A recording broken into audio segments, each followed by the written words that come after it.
Hello parents, I am doctor Shivani Deswal. मैं बच्चों की लिवर और गैस्ट्रो स्पेशलिस्ट हूँ गुड़गांव में। आज मैं आपको एक बहुत ही important problem and serious problem बच्चों में, that is blood in vomiting या उल्टी में खून आने के बारे में बात करूंगी।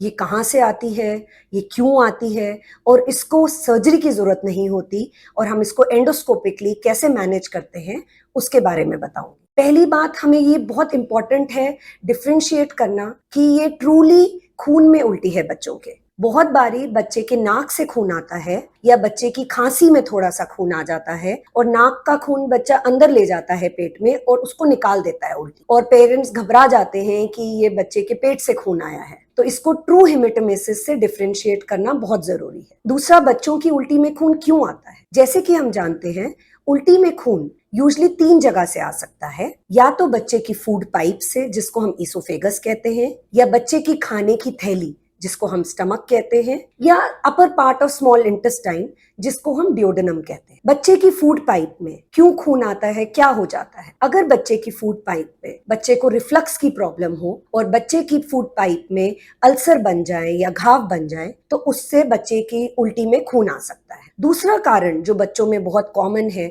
और जिसमें थोड़ा सा 1-2 चम्मच टाइप खून नहीं आता, बहुत लार्ज अमाउंट में लाल खून आता है, वो होता है इसोफेजियल वैरिक्स। ये नीले रंग की नसें होती हैं जिन बच्चों को या तो लिवर का सिरोसिस होने लगता है या बच्चों को extra hepatic portal vein obstruction, जो पोर्टल वेन में थ्रोम्बोसिस हो जाता है, या तो बच्चे को बचपन में डिहाइड्रेशन की वजह से या उसको कोई कैनुलेशन की वजह से।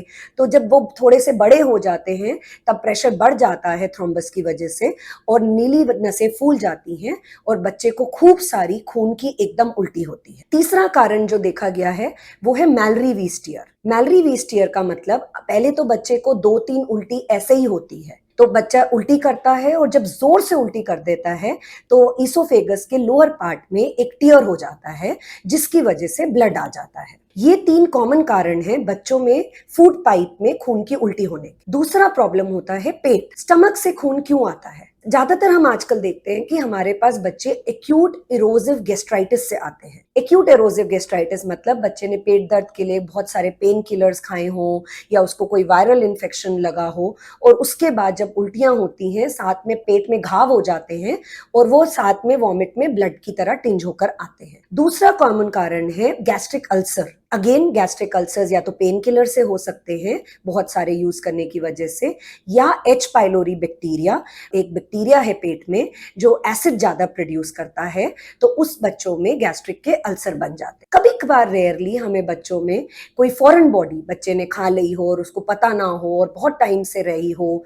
या कास्टिक इंजेक्शन जिसको हम कहते हैं, वो भी खून की उल्टी करते हैं बच्चे में। कभी कभार रेयरली कोई ट्यूमर, बेनाइन ट्यूमर जैसे लियोमायोमा या टेराटोमा हो जाता है जिसकी वजह से छोटे बच्चों को खून की उल्टी होती है। तीसरा पार्ट होता है स्मॉल इंटेस्टाइन डियोडेनम, जिसमें कभी अल्सर बन जाता है तो उसकी वजह से बच्चे को खून की उल्टी होती है। अदर रेयर कॉजेज, कभी कभार बच्चे को कोई ब्लीडिंग डिसऑर्डर होता है या क्लॉटिंग की शक्ति बच्चे में कम होती है तो उसकी वजह से भी बच्चे खून में उल्टी की तरह कभी कभार प्रेजेंट करते हैं। या कोई मैलफॉर्मेशन जिसको हम ड्यूलोफीज लीजन कहते हैं, ये एक तरीके की टॉर्चुअस आर्टेरियल वेसल होती है जो पेट में फूल जाती है और ब्लीड करती है। आपको ये समझने की जरूरत है कि ये सारे जो भी कॉजेज है एंडोस्कोपिकली मैनेज हो सकते हैं बच्चों में, इसमें सर्जन की जरूरत नहीं पड़ती है।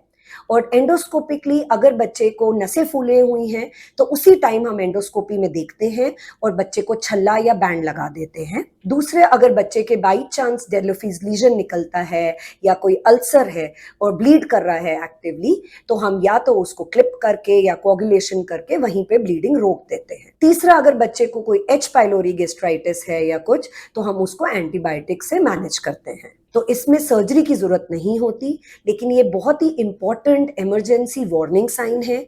इसको कभी भी आपको इग्नोर नहीं करना चाहिए और इसके लिए सही स्पेशलिस्ट हैं पीडियाट्रिक गैस्ट्रोएंट्रोलॉजिस्ट, जिसको आपको इमीडिएटली कंसल्ट करना चाहिए और एंडोस्कोपी करा के एक तो उसका डायग्नोसिस कराना चाहिए और साथ ही साथ उसका ट्रीटमेंट भी कराना चाहिए। Thank you.